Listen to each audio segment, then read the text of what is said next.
Ladies and gentlemen, welcome back to In Control. It's your boy James, my co-host Matthew, and today we have a very special guest, Vitoria SC Academy player, as well as Canadian Youth International, Ruben de Sa. Welcome to the podcast. Thank you so much. Thank you. Of course, It's an of honor. course. And for people that don't know, he is from Toronto like us, born and raised. You were born in Toronto, right? Yeah, I was born and raised in Toronto. Yeah. Let's kind of get into that a bit. Kind of take us through your startup journey as a soccer player in Canada. What were your experiences in Canadian youth soccer? So I started off with 6 years old in Mhm. Sporting Toronto, Shout out and some more. I played there for about 8 seasons. Mhm. While playing at Sporting Toronto, I went a couple of times to Portugal with Sporting, Legit, to yeah. Sporting Lisbon, trained there. We had some camps there. It was a good experience. But then in 2017 maybe or Mhm. 2018, I had a game against Brian, which is the North York coach. Yeah. And he called my parents, he talked to me right away, Mhm. asked me to come to North York. Mhm. And I thought about it for a while and I accepted it because I wanted to try something new, Mhm. 8 years in sporting. I want to try Mhm. something new. So I went over to North York with Brian. And then Mhm. after a season or two, he was able to get me some tryouts in Portugal, Mhm. which was what led me here. So, but football in Canada was good, it was fun, but Mhm. now I started a new chapter here. Who was your idol growing up? My who? Idol, your idol. My idol? I always loved Pogba, Paul Pogba. Pogba, eh? Pogba when he was at Man U. I loved him. So you're a He was Man my U fan? yeah. I'm a Man U fan. Yeah. Matthew, you're crying, eh? What do you mean? You're a Liverpool fan. Nice it. Okay, okay. Wait, hold Okay, up. so So where do you think the bigger rivalry is okay. then? Manchester United Man City or Manchester United Liverpool? It's hard, but I feel like I don't know, maybe Man U and City. Okay. Okay. I'm not sure. Respect. Um Okay, so what age were you when you joined North York? So you were what, 13? Maybe 13 or 12. Okay. Yeah. So, and then when you're about to get the trials, you're how old? 14, 15? Yeah, 14, You're 15. 15 years old. So Brian has a connection and you're able to get the trials. Yeah. What team did you trial for? So I actually came, it was in 2020, I think. It was Mhm. during COVID, so I came in March for a month. Yeah. But Okay. then, so I had tryouts for Passo Ferreira, Rio Ave, Famalicão, and Guimarães, and Vitória de Guimarães. Mhm. So I came for a month. I practiced 1 week at Rio Ave and 1 week at Passo. Mhm. But then after the second week, there was some announcement by the government saying that they were going to close the airport soon. Yeah. So I didn't want to get stuck, so I had to go back to Canada. Mhm. And I wasn't able to go to the Vitória de Guimarães nor the Famalicão tryouts. So I spent the rest of my time here normally practicing with North York. Mhm. Rio Ave and Passo Ferreira were interested in me. Mhm. So there, after that same year in the summer, I came on vacation normally, how I usually do Yeah. with my parents. Yeah. And out of nowhere, I get a call. I get a call from Vitor de Guimarães saying, we're open for tryouts. We're started this season, the preseason. If you want to come, you could come. And so, yeah, of course, I accepted it. So I went there I had practiced 3 days. And after the third day, they came to talk to my parents and they said to my parents that we're interested and we're ready to sign him right away.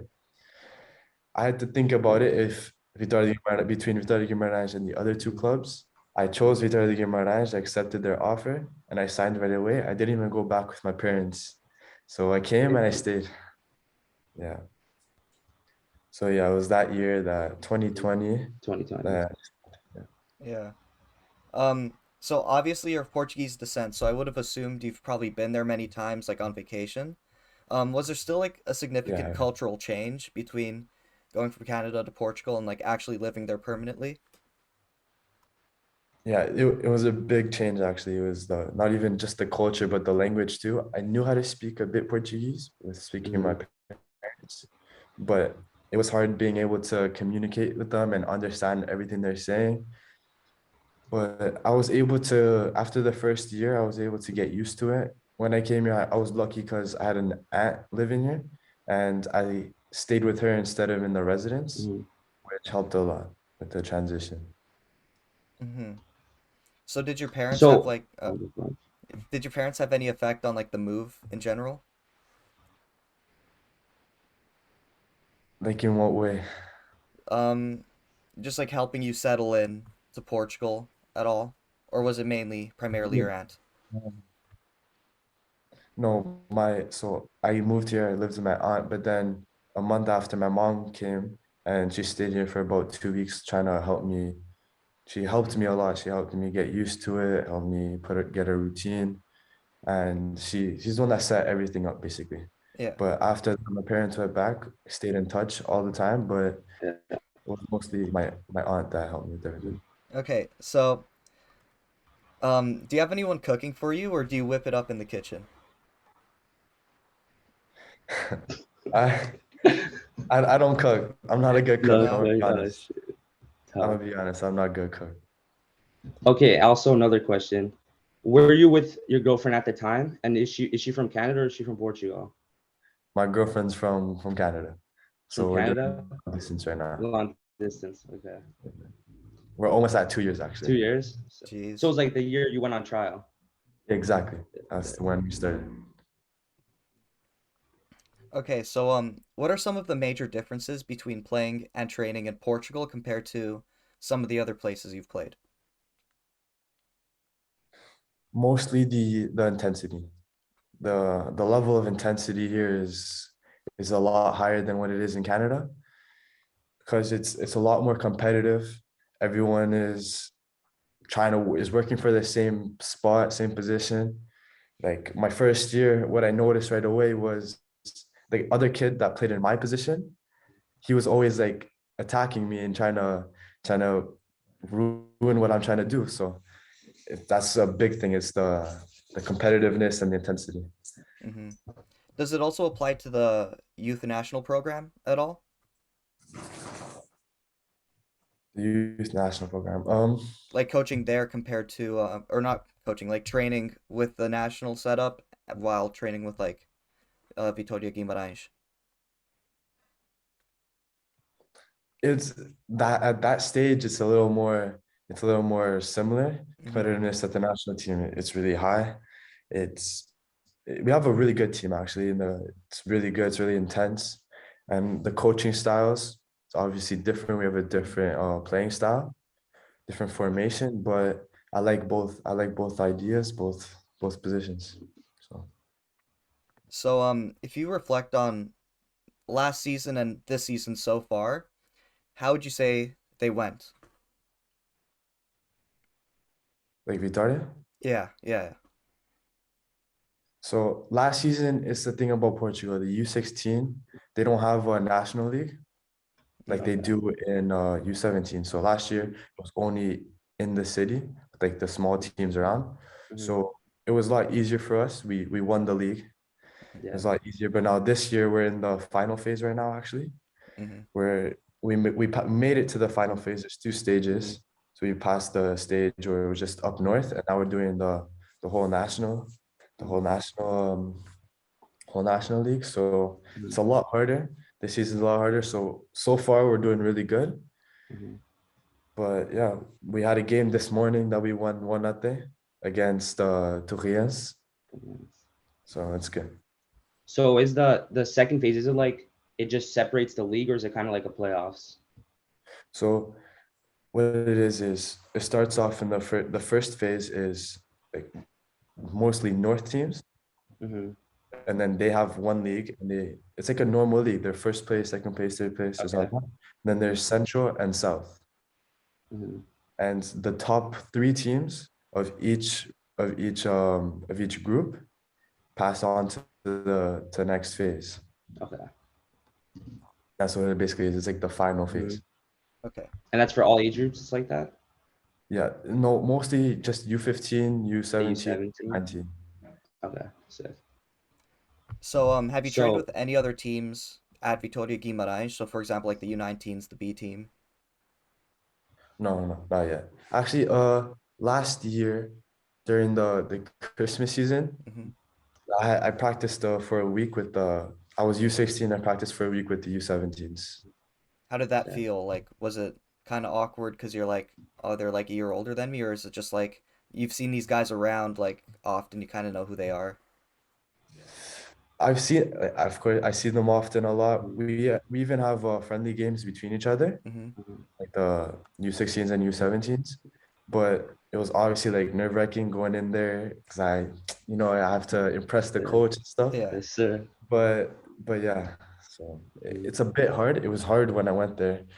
I noticed the intensity level was crazy. It was really different. Yeah. So Mm-hmm. Mhm. So, is there anyone in particular that you're close with at Vitoria Guimarães, like your age group? most of my teammates, I'm close with them because we're lucky we get to go to school together and we're Mm-hmm. all in like the same class. Mhm. Because what Vitoria does is they put us all together in one school, and then Mhm. our classes say we're in the same course, then we're all together. So Okay. that's a good thing that they did. Yeah. So how does So school? it's like Yeah, go James. it's a real like school set, like a real school, or is it just like you kind of just go and do work? No, it's a normal school, just that they Okay. have like a sort of partnership with them. Hmm. And they like our time schedules, like there's some classes who only have school in the afternoon, some days only have school in the Okay. morning, but we're able to do that partnership so that we always have school just in the mornings, so we Hmm. can have the afternoon off for practice. Okay. Okay. So you've been to the last two U17 Canada camps. Obviously, I want to get into your time at the camps, but first, I want to get into how the Canadian Federation got in contact with you, or maybe how you got in contact with them. What's the process of getting recruited to play for the Canadian program? So the first ever time that I got contacted by the national team Hmm. was in I think 2021 or yeah 2021, Hmm. where they had a Zoom call Hmm. with 50 players. It was their Okay. top 50 selection of Hmm. 2006, Hmm. and it was just a normal Zoom call since there was COVID. They didn't have any practices or Hmm. any actual physical camps, but they Hmm. had a Zoom call, and that was the first time I was ever called. Hmm. It was that I got an email Hmm. from one of the national team representatives and saying that I was invited to join a Zoom call with the top 50, and yeah, so that was the first time, Hmm. and then after the second time was Montreal. Hmm. Again, I got an email from Hmm. representatives saying, explaining everything. You got selected into the wider squad. First, we get selected into a wider squad. And then Okay. they're saying, on this day, if you receive an email, that means that you will be selected for the final squad Okay. taken into camp. And And this is who leads these? for Is it? yeah. Oh, sorry. Just something No, else to say? No, good. no. Okay. Who leads the Zoom? Is it like Andrew Morrow? Who leads the Zooms? So the Is it first just one, the first Zoom wasn't Andrew, I'm pretty sure. It okay? was, I'm not sure what his name was, but I'm pretty sure it wasn't Hmm. Andrew. Hmm. But that was only one. I don't know why they Hmm. didn't do it again. But after that, Andrew isn't the one who sends the emails. It's Jan Lang. So they send emails about like on your progress, or is it mostly just when there's a camp coming? Here's a Zoom. Just when there's a camp coming, they Mhm. contact us saying that if we're selected or not. So it's basically Okay, just that. so let's kind of get into the camps. How was it? What were the vibes like? We could start off with the Montreal one because it was more kind of like an ID camp, no, for Yeah, players. yeah. Yeah. Trying to get to like know the how to play and stuff with Hmm. the Canadian ID. Hmm. But I feel like when I got there, I didn't know anybody. It was all brand new. Hmm. But the group that they have there is it's amazing. Like I love the coaches. The coaches they greeted me well. They Yeah. accepted me amazingly. And the players, we have an amazing group. We're all close. We all still talk like every day with each Yeah. other. So Hmm. that was really good. That part that we were all able to communicate with each other. It wasn't awkward or anything. So Yeah. that's good. Do most of the French guys know how to speak English too, or no? Yeah, they know how to speak English, sort of. Yeah. We sort of make fun of some of them because they don't know how to speak too Speak well. English. Yeah. But other than that, yeah, they speak English. But they like to speak French with each other a lot. So Oh yeah, for yeah. sure. Okay, so you went to Montreal camp now in January. You guys had a camp in Mexico. So they cut down the squad. What was it, 20? About that, like 22 maybe. About 20. You guys had 2 games. Kind of go into the games. How did they go? Obviously, it was 2-1 Costa Rica, 2-1 and then Costa Rica, 3-0 again, lost to Mexico. Mexico, yeah. Just kind of go through how those games went. What helped you guys win, and what kind of was the issue you think in the Mexico game?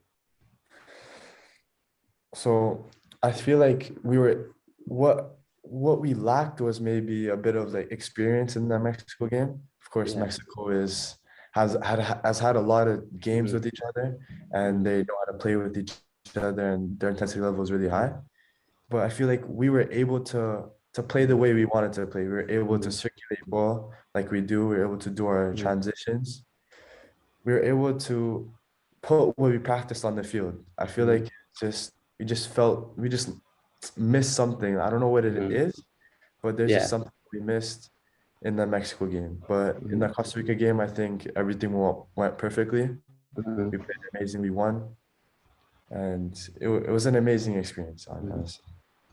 So, in terms of what was I gonna say? In terms of the games, so is there gonna be another camp coming up to the Concacaf Championship?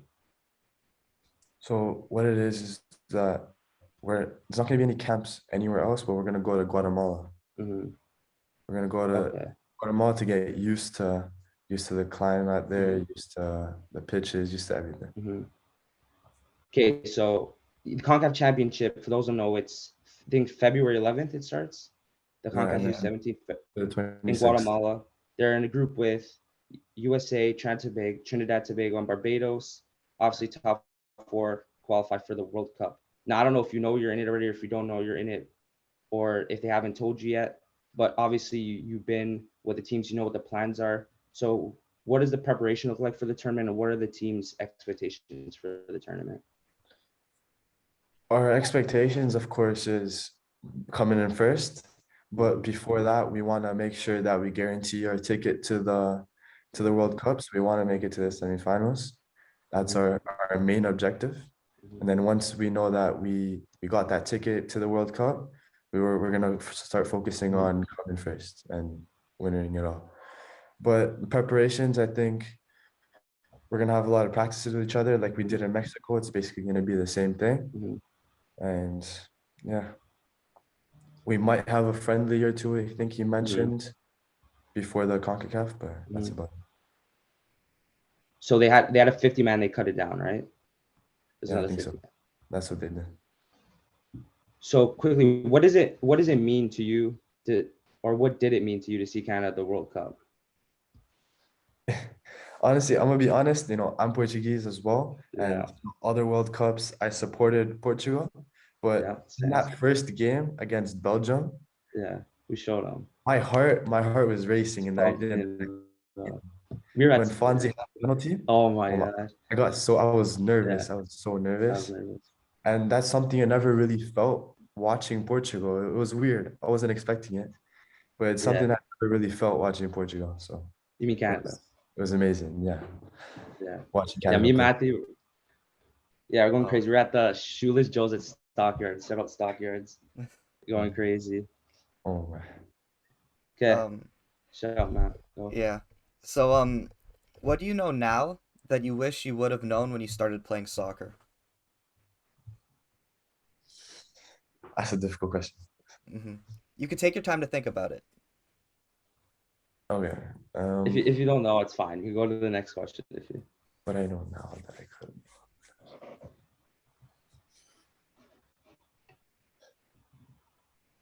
Maybe that nothing's guaranteed. Nothing's ever guaranteed that Yeah. I have to work every day. No, there's no days, basically no days off if Yeah. you want to make it to the Yeah. top. That's probably something.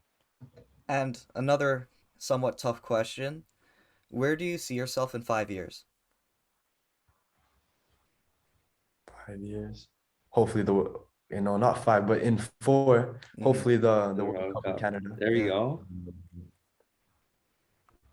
That would Okay. be something big. hmm So we kind of gone through our main questions. So right now we're gonna kind of go through like a rapid rapid fire kind of questions. We're gonna do one where it's just like basic questions. But first, Yes. we're gonna start off with this or that. You know, this or that. It'll be like it's just two stuff, and you just say which one you like better. Okay, okay. You seen those ones? Okay, Matt will start you off Actually, with the James, this or that. I think you should start off with the this or that. I was Just gonna because do I the feel like I I'm was gonna do lagging a little basic. bit, and like if you want it to be quick for like Instagram Reels, I think it would be better if you do it. You want to do both then? I'll do both. Okay. Sure. Okay, we're gonna start with the this or that. Alright. Okay. Okay, Portuguese Canadians, Eustáquio or Vitoria? Stack. Barca or Real? Real. De Guzman or Hutchison? Hutchinson. 6 or the 8? The 8. World Cup or Champions League? World Cup. TikTok or YouTube? YouTube. Text or call? Text. Toronto or Guimarães? Guimarães. Music or movies? Music. Haircut or new shoes? New shoes. Xavi or Iniesta? Iniesta. Pep or Klopp? Pep. Ronaldo or Messi? Ronaldo. Speed or Iran Ferreira? Can you repeat that? Speed or Iran Ferreira? You know that? The Reserva. Speed. The Speed. Aseba guy or the speed guy? Speed. Okay. Mbappe or Haaland? Mbappe. Nike or Adidas? Nike. Okay. Now we're gonna do the basic questions. So if it one's talking of, it's mostly based on Canada. So if I ask you like something based off a player, we're talking about the Canadian youth team. Okay. Okay. Ready. Best FIFA player. Ronaldo. Most Riz on the Canadian youth national team. Me. Okay. Dream 5-a-side team.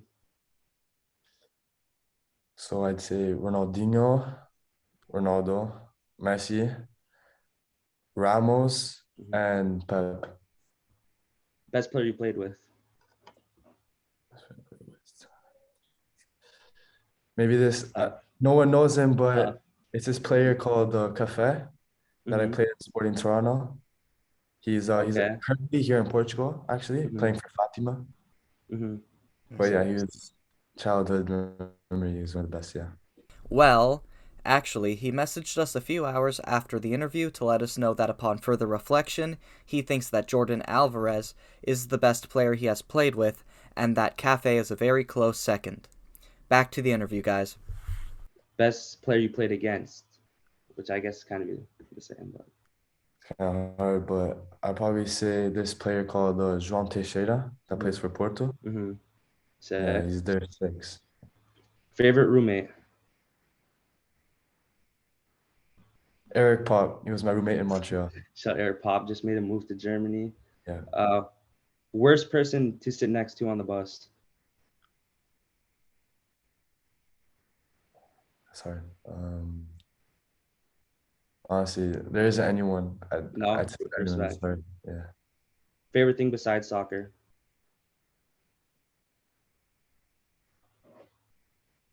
Gaming. I love gaming. Favorite artist. Drake. Who has the best aux? Me. Favorite food. Or Aiden Fong. Or Aiden Fong Show. Favorite food. Pasta and picanha. Biggest pet peeve. I don't really have one, to be honest. Or cockiness. I'll say cockiness. Okay. Favorite pregame meal. Spaghetti. Any superstitions? No. Fastest player on the team. Lucas Ozimek, I think. Shout Lucas. Okay, I think we're good for that. Yeah. Do you have any more questions, Matt? No. Actually, I have one question. What's your favorite video game? Okay. Favorite video game? Yeah. Or the one you play now. It's between FIFA and COD. FIFA and COD. Warzone or like multiplayer? I like multiplayer more. Yeah. So Okay, hopefully Canadian soccer fans know you better now. Is there anything you want to say or shout out before we end? Maybe your socials, anything? No, I wanna thank you guys for inviting me on For the sure, podcast. bro. Definitely thank you for that. And I wanna shout out Brian Sakara, Yeah, North brought you York guys coach. together. I appreciate everything he's done for me. I'm here because of him mostly. So Mhm. big thank you to him. Yeah. All right. That's a wrap. See you guys later. See ya.